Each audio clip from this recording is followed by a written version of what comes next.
Well, I guess everybody needs a bullshit excuse. The first bullshit excuse on here is saying that Jesus didn't steal Christmas. Of course he didn't. The video that I presented was a satire. It was, a parody. So of course it's not trying to represent what actually happened in the immediate, but what the symbolizes what happened over time.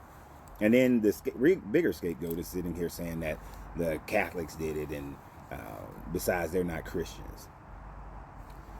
Here's what's funny to me. Catholicism didn't come about really until 381, when Theodosius made the entire Roman Empire Christian. Still weren't necessarily Catholics in the sense that they have it today, but Catholic meaning the universal church. Now, as time went on and we get to the 1500s, you begin to have many reformations. These reformations was primarily successful because of the printing press. So Martin Luther's Reformation, John Calvin's Reformation, these things which created Calvinism, which created Lutheranism, which created Protestantism, and Protestantism is the primary one. Protestantism is any form of Christianity outside of Catholicism, outside of the Roman Empire. And what were the grievances?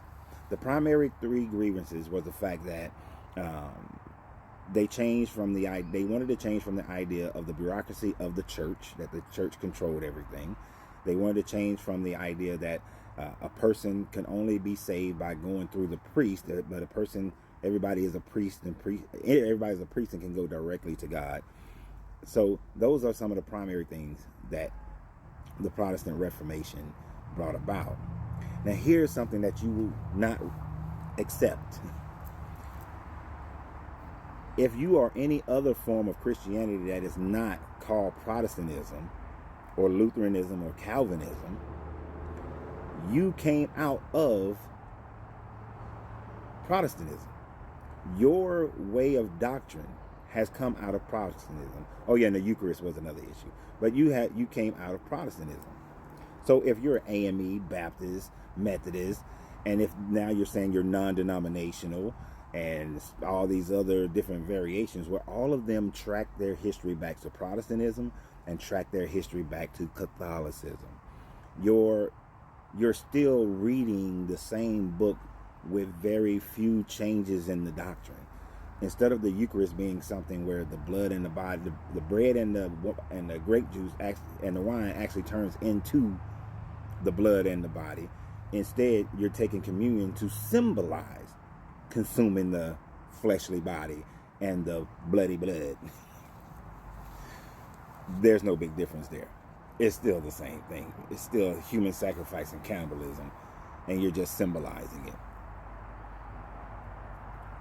You may not have to go to the priest and for repentance, and can do it and just ask and do it on your own. But you still trust in the doctrine of whatever the pastor says, the leadership says, which is the bureaucracy that Martin Luther wanted to get rid of because of the abuse of power that the Catholic Church was utilizing.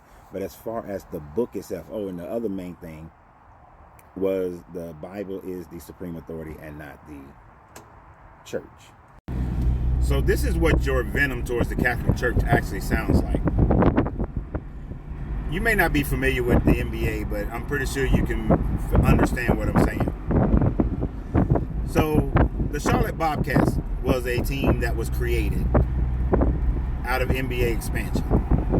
Charlotte finally gets a basketball team. It's brand new, like Christianity was brand new.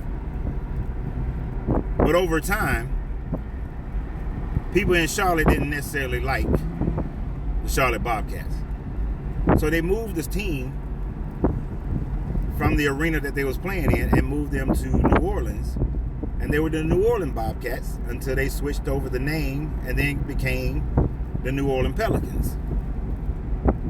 Now the Charlotte Bobcats wind up getting a new team called the Charlotte Hornets now. But that original team is still the original team that still run a motion offense. Whether you run a motion offense or a triangle offense, they're both playing basketball. They're still an NBA team.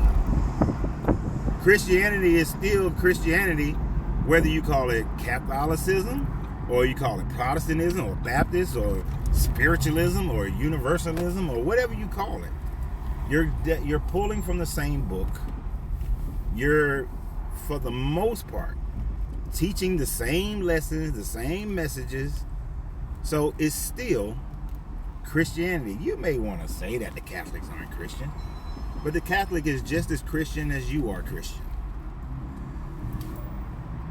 Because y'all still believe in this salvation through Jesus. You still believe that he was the Son of God. And because you're believing in those things, y'all are still the same. All the other stuff doesn't even matter too much. Because it's just different doctrines that just created different splits and different divisions within the same thing. Just like the NBA joined with the ABA.